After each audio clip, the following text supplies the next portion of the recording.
So my daily routine, এই যেমন আজকে সকাল ঠিক 8টায় ঘুম থেকে উঠে নামাজ পড়ে তারপর হচ্ছে সব কিছু নাস্তা টাস্তা বানায় উপরে চড়ে আসলাম। এরপর এই যে টানা 1-1.5 ঘন্টা ধরে হাঁটতেছি। প্রতিদিন হচ্ছে আমি 20,000 স্টেপের মতো হাঁটতে, মানে গতকালকে 20,000 স্টেপ হাঁটছি। 20,000 স্টেপ মানে হচ্ছে 4 ঘন্টা হাঁটা। আর আমার হাঁটার জায়গা হচ্ছে এইটুক থেকে এইটুক, মানে 40 স্টেপের ভিতরে, 40 কদমের ভিতরে আমি দিনে হচ্ছে 1000 বার চক্কর দিই, মানে 20,000 স্টেপ করি।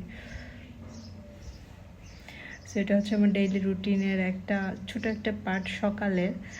আর এমনিতে তো দুপুরবেলা রান্না করি, বাড়ির সব কাজ করি, আর হচ্ছে রাতের খাবার সব কিছু রেডি করি, তারপর নিজের রুম টুম গুছাই, বাড়ি টাড়ি গুছাই, সব কিছু করি। This is my daily routine. সব কিছু আসলে ভিডিও করতে পারবো না, মানে ডেইলি ব্লগ বানাইতে গেলে আমার কাজে অনেক বাধা পড়বে, সেজন্য হচ্ছে ডেইলি ব্লগটা আসলে বানাচ্ছি না।